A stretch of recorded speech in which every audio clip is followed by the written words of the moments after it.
Hi, everyone. My name is David Danzig. I am the Director of Safe Ancient Studies Alliance, and these are my colleagues. I have John Haberstroh, who is the team leader of our Access team, and Emily McElroy, who is a member of our Archaeogaming Education Team. And today, we're going to talk to you about SASA and the different things that SASA is doing, and all the interesting things that we hope that you'll get involved in. Okay, let's get started. First of all, SASA was begun because people involved in ancient studies, all of us have a sense that things aren't going so well.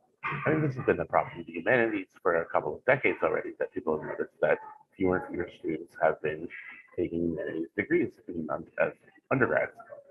But in ancient studies, things have really started tailing off. And you see that here in this slide. You can sort of ignore the red dotted projection, but you see in the blue numbers, the blue curve, that since a peak in 2012 to 2013, degrees completed in ancient studies have really started dropping. And that's been a big major concern to lots of people. So at SASA, we're trying to deal with this issue and work to bring together different ancient studies fields to work towards making more people interested in the ancient world and getting more people to realize that this is a viable path for them, at least for their BA, maybe graduate school, but then that you can do any number of different professional fields coming out with a degree from an ancient studies field and really go into that very strong. So what is SASA? Our mission is to reverse the current downward trend in the study of the ancient world by engaging the public, increasing access, improving education, and bringing together students and scholars to share their unique passion for the study of the ancient world. Now, today we have two guests with us today, John and Emily. John will talk to you about increasing access. Emily will talk to you about improving education. Well, what's unique about SASA?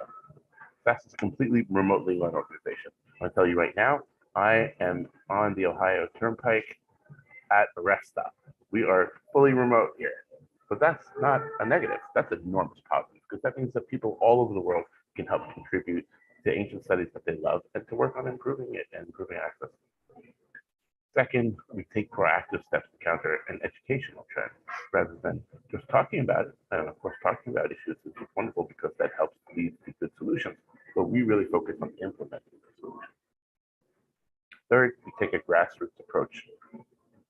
Before we do policy advocacy, we want to be able to build up a trend of positive trend of people engaged in ancient studies. And so then when we advocate to university department administrators and other people in positions of power in educational context, we'll say, look, we've been doing all these wonderful things. People are really interested in engaging in ancient studies. That's why you should support us and fund us in different programs of study. And finally, we really think of ancient studies as a broad concept of the deeper past of all cultures. And it's really important that people from all backgrounds and all types are able to come together and study ancient cultures in a more unified context. Now, how does SASA do what it's going to do? How are we working at this? We have what we've called the SASA arc. There are 6 points that all of our programming is aimed at. First of all, you have to know what you know. What is actually going on in ancient studies? So this is our research team focusing on educational sociology and marketing research to understand the basic trends in ancient studies in the United States and around the world. We've done a whole host of projects on this, and we're continuing to work on that. Second, we have raising awareness. We need people to know about the ancient world and about ancient studies. So many people out there are interested in the ancient world. Popular culture is full of things that connect to the ancient world or medieval times or deeper pasts of different cultures. But very few people know that ancient studies is how we build our active knowledge of the world today about the deeper past. That raising that awareness. Third is supporting education. Just trying to give more access to education and better education at all different levels, at middle school, which is about what Emily's going to talk about with Archaeogaming, at the high school level that we're working on in certain places, such as in North Texas, and in colleges. Fourth point in the SASA arc is about accessibility, increasing access to ancient studies for all. And we've worked on that in a number of ways. Our virtual conference this past summer had 10,000 viewers over the course of 2 days, and we're aiming for even more for next summer. John's team works on making different things online, different ways that people can find information, that they can learn about ancient studies in different ways that wasn't really hard to put together in the past. Google actually isn't that great for ancient studies. 5, forming an alliance.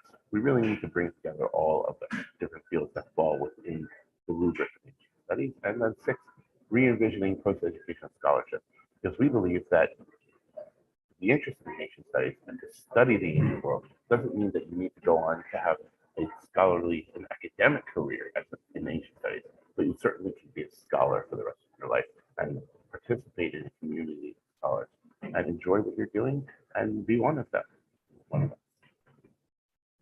Okay, SASA does many different things, and I'm going to just talk about a few things that John and Emily won't talk about today, just to give you a feeling and a sense for what the different types of things we're doing other than our access team and our Archaeogaming Education Team do.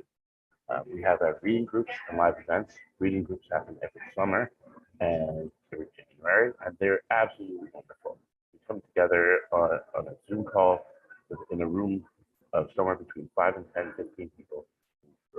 Everybody's prepared different texts that the group leader has given to in advance, and you just go and talk about them. And we give out texts in translation. We even have a group that's been run in Spanish language. The point is that people get to discuss what some piece of the ancient world. The best part about it is that people from all walks of life and all ages participate in this, and everybody gets great feedback about it. And then we have numerous live events, almost one a week at this point. Live streaming that you can see on our YouTube channel or on Twitter or on your Facebook. Now, this is what John's going to talk about, and I think I'll just hand this over to him. John Haberstroh, by the way, is a recent newly minted professor at the University of Nevada, Las Vegas, and he will give you some more ideas about what our ancient studies research is about. All right, thanks so much, David. So again, my name is John Haberstroh, and I'm the leader of the access team for SASA. And so what we do is we design materials and assemble resources that can help people get started with studying the ancient world, or with providing resources to for more advanced users as well, to carry out research and kind of do the ancient studying that they want to do. So one of our biggest projects is our online resources database. So this is a free to use database, and on our team, our interns and volunteers have been assembling for over 2 years now websites that the public can use to study ancient studies. This ranges from digital humanities projects to translated and digitized texts online, mapping software, lessons plans for teachers and professional societies, and everything in between. So this is free to use for the public. If you go to the SASA website, saveancientstudies.org, and on the top bar, there's a resources tab, and there you can find the online resources database. We currently have about 1,400 different websites that we have in our database. About 1,000 of them or so are live right now for you to access, and so we're continually trying to update this database. And our scope is basically everything that's in the pre-modern world, every continent, every time period. So if you work with a particular online tool and it's not on our list, you can always write to us. There's a Google form on the online resources database page where you can even submit websites to include on our list. And there's a couple of them featured here on the screen. So again, we're trying to find everything that we can. So not just Greece and Rome, not just the ancient Near East, but East Asia, the Americas, every region of Africa, right? We want to include everything for you. A new direction that we're taking in this project is that we're going to start partnering with the producers of these online resources to create tutorial videos to teach the public how to use some of these online resources, because some of them are high-powered research tools that might be a little hard for a beginner to navigate. And so by partnering with these organizations, we can create some tutorial videos to have the public learn how to use them to their fullest extent, thus increasing access to these tools and resources. So stay tuned for more. Let's go to the next slide. So in addition to the online resources database, the Access team has a lot of live projects right now that we're working on, and we're very proud to launch very soon lists of archaeological excavation terms that will become a multilingual resource. So say you're a college student and you're trying to read some kind of archaeological report, and it's not written in an accessible way, and there's all these jargony terms there. Well, we would like to provide lists of practical everyday usage definition lists in multiple languages as well. And so we have lists of, I think there's about maybe, I don't know, 150 words on these different lists that we've translated into 8 languages, modern Greek, Italian, German, and French, and we hope to publish these on our website within the month. We also have Spanish, Arabic, Dutch, and Polish lists as well coming soon. So no matter where you are, what language you speak, you can be able to engage with publications. And you might even find yourself in Greece, for example, participating in an excavation. And so these words might actually be useful for you on the ground when you're participating in an excavation as well.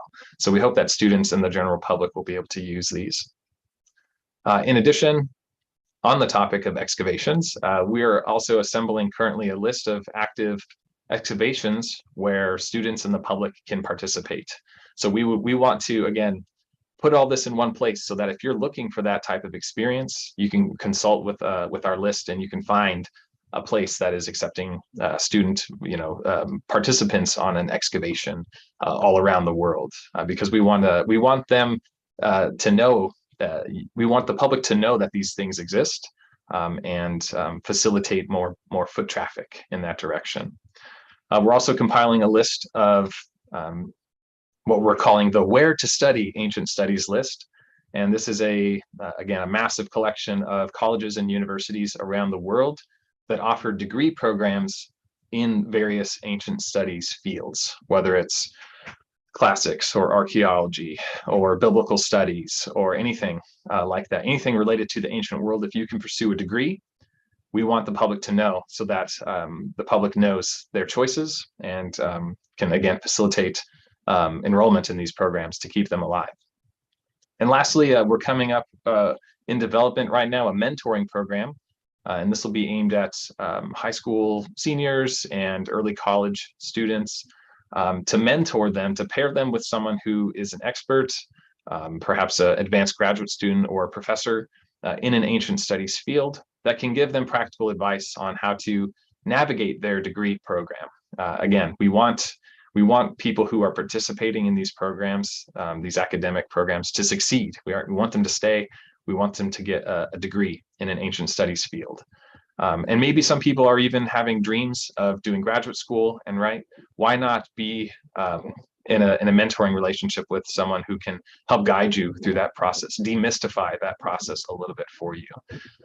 So these are some of the ways that the Access team is trying to, again, ease the mode of access to the ancient studies world through all of these different programs. And we hope to develop more. And if you have ideas, you can always pitch them to us, and we would love to work on things that you think would be beneficial to engaging with the ancient world. All right, thank you so much. All right, now I'll hand things over to Emily, a member of our Archaeogaming Education Team. Hi there. So one of the things that SASA identified early on in terms of needing improvement was the issue of ancient studies in elementary and middle school classrooms. Our colleagues in STEM have been doing a great job in creating increasingly effective ways to captivate students in the classroom, but humanities unfortunately has been lagging behind. And a frequently cited reason for this is that our educators in the classroom are only given a brief overview of classics within their field. It's considered a specialist subject, so they only receive cursory training. And another issue is that in the field of ancient studies and ancient history, they haven't had the same pressure to transform that STEM has had in terms of developing new and engaging teaching strategies. And this is such a shame because ancient history is so exciting.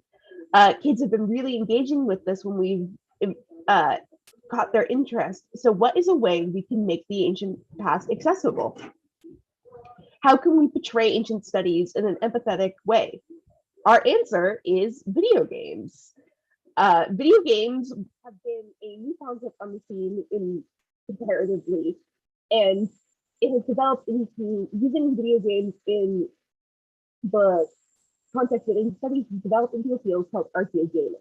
And archaeogaming is a new field that integrates the methods of archaeological discovery in the environment of video games, using interactive and collaborative play to teach and learn about the past. So, would you mind going back, please? Thank you. So this image is a still for one of our archaeogaming modules. Now, this is one of our home screens. It's one of our great ways to catch kids' interest. And we've been using the video games to sort of create art that we integrate them.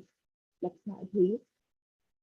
But how else can we integrate these things? So our archaeogaming modules, the AEMs for short, are designed as classroom resources for teachers between 4th and 6th grade, which combines with some familiar historical video games with supplemental activities in an asynchronous, flexible format.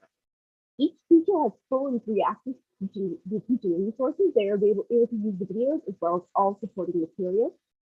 They require no gaming knowledge or console. They encourage active learning and participation. They reduce outside preparation for instructors. They're created with experts and education consultants in their field, and they meet state and federal learning standards. Each AEM comes with a 16 to 20 page teacher's pack, which I would describe as an encyclopedia entry written by experts about the video. So when teachers are teaching the pack, there's no questions that students may have that will go unanswered. Trust me, we've worked through all of them.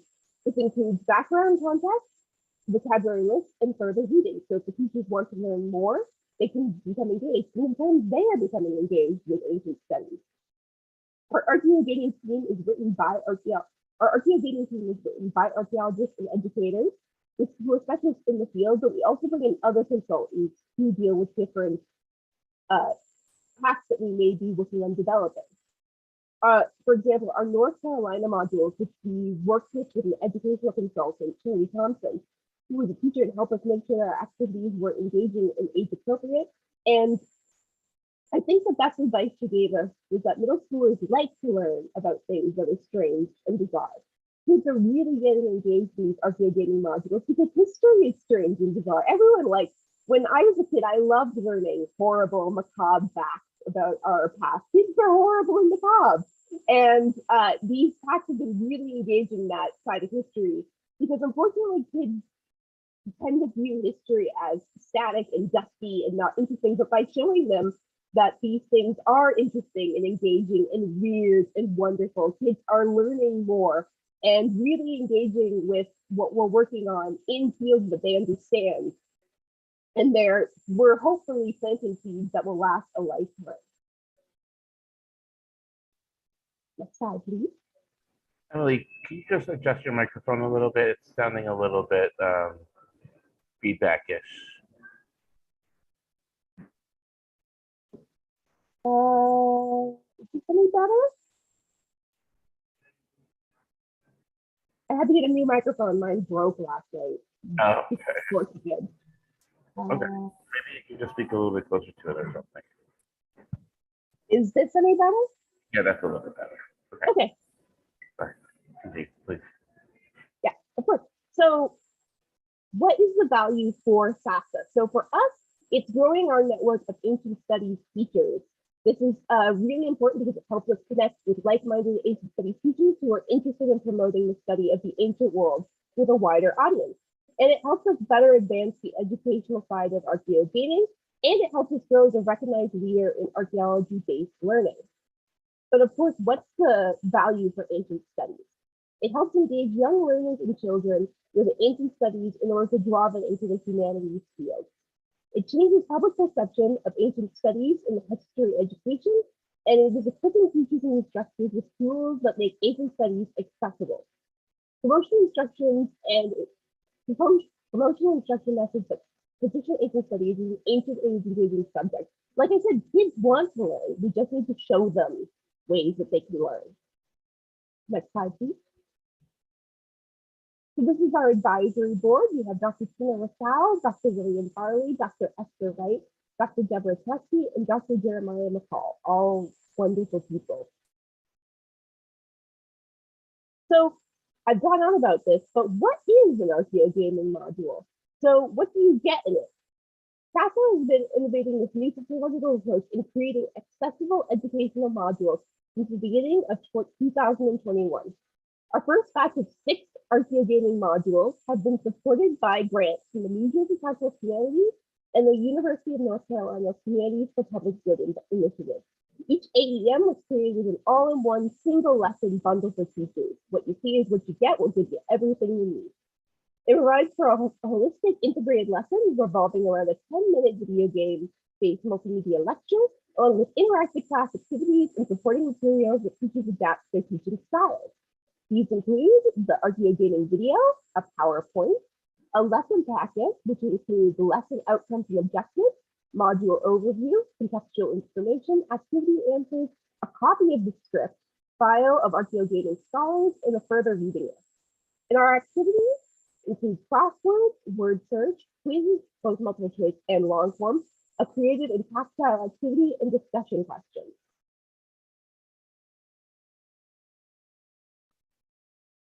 So the AEMs that we have out right now include AEMs on ancient Egypt, the Ireland, ancient Ireland, the early cities in ancient Egypt and Greek pottery, I believe. If I'm missing any, please correct me. Nope, that's perfect. And right now, our UNC modules, which are currently under construction and should be released very soon, include two modules, one on the Viking diaspora, revolving around early migration and trade, seafaring and boat building, paganism and Christianity, slavery, and the diaspora communities. And our second module, medieval medicine, revolves around Eastern and Western exchange of ideas, a first community quarantines, magic as medicine, medicine in the church, and the Black Plague in Europe. Here is a bit of a sneak peek in regards to what we're working on in the video for the Viking diaspora. It's looking really great. It should be out very, very soon. And here is a markup of what we are working on for the medieval medicine AEM. We just got the voice acting done for that AEM, so we are currently in an editing phase. So hopefully we'll have more information about this very shortly. So in terms of implementation in North Carolina, our latest 2 modules are being created directly with a North Carolina educational consultant. All our modules, themes, and expert consultants are chosen and repeated based on feedback from teachers and administrators. We've already had a really positive response from both teachers and students. The first 2 modules we've used have been used by over 50 educators from around the United States, which is so mind-blowing to me that there's over 50 classrooms where ancient studies is already being cultivated. That's fantastic. Our initial response to download was really, really high unfortunately, due to COVID's online learning, but we've seen these requests sustain so far. And we hope to see this grow as more North Carolina classrooms continue to use our modules. We also hope to reach more teachers through the UNC Worldview Conference and other networking opportunities. So what does the future look like?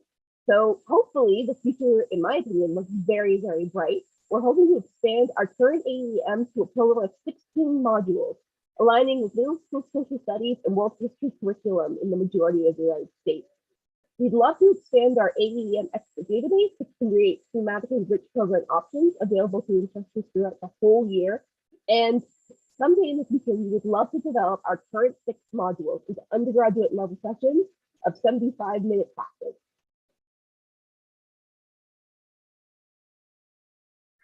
All right. So really quick, I would just like to thank you all for listening. We'd love to talk about the modules, and we hope that you'll check them out when they come up and take a look at what we've got already. Hey, everyone. Thank you so much for joining us today.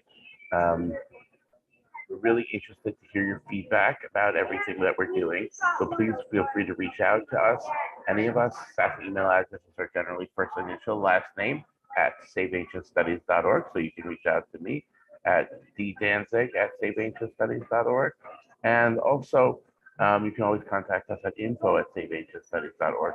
On top of that, I just want to mention and point out again that we're nearing the end of our Halloween bash, and we would love for you to become a SASA supporter with your recurring donation.